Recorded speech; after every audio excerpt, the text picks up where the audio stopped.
സുഹൃത്തുക്കളെ, സഹോദരങ്ങളെ, എല്ലാവർക്കും ന്യൂസ് കേരള TVMലേക്ക് സ്വാഗതം. അപ്പോൾ ഇപ്പോഴത്തെ വിഷയമെന്ന് പറയുന്നത് നമ്മുടെ NSSന്റെ ജനറൽ സെക്രട്ടറി സുകുമാരൻ നായരുടെ പ്രസ്താവന. ഐക്യം ആരുമായിട്ടാണ്? SNDPയും NSSും തമ്മിൽ ഐക്യപ്പെട്ടു പോകാൻ, അല്ലെങ്കിൽ ഐക്യമായിട്ട് പ്രവർത്തിക്കാൻ, അല്ലെങ്കിൽ സഹകരിച്ച് പ്രവർത്തിക്കാൻ, അല്ലെങ്കിൽ ഒന്നിച്ച് പ്രവർത്തിക്കാൻ അവരുടെ ഐഡിയോളജി രണ്ടുപേരുടെയും ഇപ്പൊ ശരിയായിരിക്കുകയാണ്. ഒന്നിച്ച് പ്രവർത്തിക്കാൻ ആരുടെയും സഹായമോ ഉപദേശമോ ആവശ്യമില്ല. ഈ പറട്ട രണ്ട് കിളവന്മാര്, ഈ സുകുമാരൻ നായരായിരുന്നാലും ശരി, വെള്ളാപ്പള്ളി നടേശനായിരുന്നാലും ശരി, രണ്ട് കുറിയടിച്ച് രണ്ട് മഞ്ഞ ചരടും കെട്ടിയ ഇവർ സംഘപരിവാറുകാരാവും, RSSകാരാവും, എന്തുമാവും. സ്വന്തം താല്പര്യങ്ങളാണ് ഇവന്റെ എല്ലാം ലക്ഷ്യം. ഇത് പണ്ട് കാലത്തെന്ന് പറയുന്നത് ഇവിടെ പുരോഗമനവാദികളായ, അതായത് ആരെയും കൂസാതെ സ്വന്തമായ അഭിപ്രായം അല്ലെങ്കിൽ സ്വന്തം പാർട്ടിയുടെ അഭിപ്രായം തുറന്നു പറയുന്ന കുറെ ചെറുപ്പക്കാരുണ്ടായിരുന്നു. അത് DYFI, SFI, അത് രണ്ട് സംഘടനകൾ, യൂത്ത് കോൺഗ്രസ്, KSU, ഇത് നാലാണ് ഇവിടുത്തെ ഏറ്റവും വലിയ ശക്തമായ യുവജന പ്രസ്ഥാനങ്ങളായിരുന്നത്, വിദ്യാർത്ഥി പ്രസ്ഥാനങ്ങളുമായിരുന്നത്. ഇപ്പോഴ് ABVP ഇതൊക്കെ വന്നിട്ടുണ്ട്. പക്ഷെ അതെന്ന് പറയുന്ന വർഗീയ സംഘടനകളാണ്. അപ്പൊ ഈ KSUവും യൂത്ത് കോൺഗ്രസും DYFIയും SFIയും തുറന്ന അഭിപ്രായം പറയുമായിരുന്നു. ഒരുത്തനെയും ഭയക്കില്ലായിരുന്നു. അതിപ്പോ മുസ്ലിം നേതാക്കന്മാരായിരുന്നാലും ശരി, ക്രിസ്ത്യൻ നേതാക്കന്മാരായിരുന്നാലും ശരി, ഈ ഈഴവ നേതാവായിരുന്നാലും ശരി, ഇനി നായർ നേതാവായിരുന്നാലും ശരി, ആരെയും കണക്കാക്കില്ല. ഈ പറയാനുള്ള തൻ്റെ ഇടത്തോടുകൂടി പറയുമായിരുന്നു, വർഗീയവാദികളുടെ വോട്ട് ഞങ്ങൾക്ക് വേണ്ട, ഞങ്ങൾ വർഗീയതയെ അനുകൂലിക്കുന്നില്ല. പരസ്യമായിട്ട്, അതായത് ആരെയും ഭയമില്ലാതെ. ഇനിയിപ്പോ കോൺഗ്രസിന്റെ നേതൃത്വത്തിനെ ആയിരുന്നാലും ശരി, CPMന്റെ നേതൃത്വത്തിനെ ആയിരുന്നാലും ശരി, ഭയക്കാതെ അവർ അഭിപ്രായം പറയാറ്. ഇന്ന് എല്ലാവർക്കും ഭയമാണ്. DYFI നേതാവിനും ഭയമാണ്, SFI നേതാവിനും ഭയമാണ്, യൂത്ത് കോൺഗ്രസിന്റെ നേതാവിനും ഭയമാണ്, KSU നേതാവിനും ഭയമാണ്. ഒന്ന് പാർട്ടിയെ ഭയക്കണം, കോൺഗ്രസിനെ ഭയക്കണം. ഒന്ന് CPMനെ ഭയക്കണം, കമ്മ്യൂണിസ്റ്റ് പാർട്ടിയെ ഭയക്കണം. അപ്പൊ ഇങ്ങനെ ഭയപ്പെട്ടാണ് യുവജന നേതാക്കന്മാർ ഇന്ന് കഴിയുന്നത്. അതിന്റെ ആവശ്യം എന്താണ്? പറയാനുള്ള തന്റെ ഇടത്തോടുകൂടി പറയണം, ഞങ്ങൾക്ക് മതേതരവാദികളുടെ വോട്ട് മതി, ആദർശം നിലനിൽക്കണം, ഈ രാജ്യത്ത് ആദർശം നിലനിൽക്കണം, ഐഡിയോളജിയിൽ പിടിച്ചു തന്നെ നമ്മൾ ജീവിക്കണം, ആണായിട്ട് ജീവിക്കണം. അധികാരം മാത്രം, അധികാരം എന്ന് പറയുന്നത് അപ്പകഷ്ണം കാണിച്ച് ആളുകളെ പാട്ടിലാക്കി ഇല്ലാത്തതും പൊല്ലാത്തതുമായ കുഴപ്പങ്ങൾ ഉണ്ടാക്കുന്നതാണ്. ഏത് പ്രശ്നം എടുത്താലും ശരി, അതിന്റെ പിന്നിൽ ഇതാണ്. കനകം മൂലം കാമിനി മൂലം കലഹം പലവിധം എന്നാണ്. ഇപ്പൊ അതിന്റെ കൂടെ അധികാരമാണ്, അധികാരവും കൂടെയാണ്. പണം, പെണ്ണ്, അധികാരം, ഇത് മൂന്നുമാണ് ജനങ്ങളെ നയിച്ചു കൊണ്ടുപോകുന്നത്. ഇതിനെതിരെ, അതായത് നമ്മള് ആത്മാർത്ഥമായിട്ട് നമ്മൾ പറയണം, ഞങ്ങൾക്ക് മതേതരവാദികളുടെ വോട്ട് മതി, വർഗീയതവാദികളുടെ വോട്ട് ഞങ്ങൾക്ക് വേണ്ട എന്ന് പറയാൻ കഴിവുള്ള ശക്തരായ ഏത് സംഘടനയും ഇല്ല. സത്യം പറയണം, അങ്ങനെ പറയാൻ കഴിവുള്ള ഒരു നേതാവ് പോലും ഇല്ല. കോൺഗ്രസും ഇല്ല, CPMലും ഇല്ല. അപ്പൊ CPM കളിക്കുന്നെന്ന് പറഞ്ഞാൽ വർഗീയ കാർഡ് ഇറക്കി കളിക്കുകയാണ്. ഇനി അവസാനത്തെ കളിയാണ് അവരുടെ. നേരത്തെ പെണ്ണുങ്ങളെ കൊണ്ടായിരുന്നു കളി. പെണ്ണുങ്ങളെ ഇറക്കി വിട്ടിട്ട് ലൈംഗിക അപവാദങ്ങളും മറ്റതും മറിച്ചും പീഡനവും എന്നൊക്കെ പറഞ്ഞ് അവർ കുറെ കളിച്ചു നോക്കി. അതിൽ ചില വിജയങ്ങളുണ്ടായി. പക്ഷെ ഇപ്പൊ അവസാനം അത് യേശുന്നില്ല. കേരളത്തിൽ അത് നടക്കൂല എന്ന് കണ്ടപ്പോഴാണ് അടുത്ത വർഗീയ കാർഡ് ഇറക്കിയത്. രണ്ട് പറട്ട കിളവന്മാരെ വിളിച്ചിളക്കി. കാരണം രണ്ടുപേർക്കും ഉണ്ട് പ്രശ്നങ്ങള്. സുകുമാരൻ നായർ എന്ന് പറയുന്നത് അവിടെ തൂപ്പുകാരനായിട്ട് വന്ന് അവിടുത്തെ വെട്ടി അവരെ എല്ലാം വീഴ്ത്തി എല്ലാവരുടെയും ചെവി കടിക്കുന്ന ഒരുവനായിരുന്നു. അത് അവസാനം NSSന്റെ സെക്രട്ടറി ജനറലായി. അയാൾക്കും അയാളുടെ മകൾക്കും പല പ്രശ്നങ്ങളും ഉണ്ട്. ഇല്ലാത്തതും പൊല്ലാത്തതുമായ ചില അധികാരങ്ങളും അർഹതപ്പെടാത്ത ചില സ്ഥാനമാനങ്ങളും ഒക്കെ പിണറായിയുടെ ഭാഗത്തു നിന്നുണ്ടായിട്ടുണ്ട്. അതിന് നന്ദി കാണിക്കണമല്ലോ. അപ്പൊ പിണറായി ഏറ്റവും വലിയ ശത്രുവായിട്ട് കണ്ടു നടന്ന ആളാണ് ഈ സുകുമാരൻ നായർ.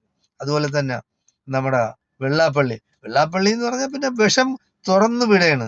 ആരും പറയാത്ത വിഷ ജീവിയായിട്ട് എത്രയെങ്കിലും പേര്, അതായത് ഏതെങ്കിലും ഒരു മറ്റു മതങ്ങളിലുള്ള നേതാവായിരുന്നു ഇങ്ങനെ ഇയാളെ പോലെ പ്രസ്താവന ഇറക്കിയിരുന്നെങ്കിൽ ഇന്ന് ഇയാൾ വെളിയിൽ കാണില്ല, അകത്താകുമായിരുന്നു. പക്ഷെ ഇതെല്ലാം പിണറായി തന്നെ അവർക്ക് സ്വാതന്ത്ര്യമായിട്ട് വിട്ടുകൊടുത്തിരിക്കുകയാണ്. പക്ഷെ വേറൊരു ഗവൺമെന്റ് വരികയാണെങ്കിൽ ഈ പിണറായി ഈ അല്ലാത്ത ഒരു ഗവൺമെന്റ്, അതിലേക്ക് ഒരു കമ്മ്യൂണിസ്റ്റുകാരൻ വന്നാലും ശരി പറയാനൊക്കില്ല. അതല്ല UDF ആണ് വരുന്നതെങ്കിൽ നിർബന്ധമായും ഈ വെള്ളാപ്പള്ളി അകത്തിടണം. സംശയമില്ലാതെ ഒരുപാട് കേസെടുക്കാൻ, അതായത് സ്വമേധയാ കേസെടുക്കാൻ പോലീസിന് തന്നെ വകുപ്പുകളുണ്ട്, അതൊന്നും എടുക്കുന്നില്ല. പിന്നെ അതുപോലെ തന്നെ സുകുമാരൻ നായർ അനധികൃതമായിട്ടുള്ള ഒരുപാട് മാനങ്ങളും അർഹതപ്പെടാത്ത പലതും പിന്നെ അദ്ദേഹം നേടിയെടുത്തു. അപ്പൊ അതിനുള്ള പിന്നെ കേസുകളും ഉണ്ടാവും. അപ്പൊ ഇതെല്ലാം പിണറായി ഉണ്ടെങ്കിൽ ഒരു പ്രശ്നവും ഇല്ല. അപ്പൊ പിണറായിക്ക് ഉള്ള പ്രശ്നം എന്ന് പറയുന്നത് അത് BJP തീർത്തോളും. അപ്പൊ ഇവർക്ക് കൂട്ടായിരുന്ന് ഭരിക്കാം. 3 വയസ്സന്മാരാണ്.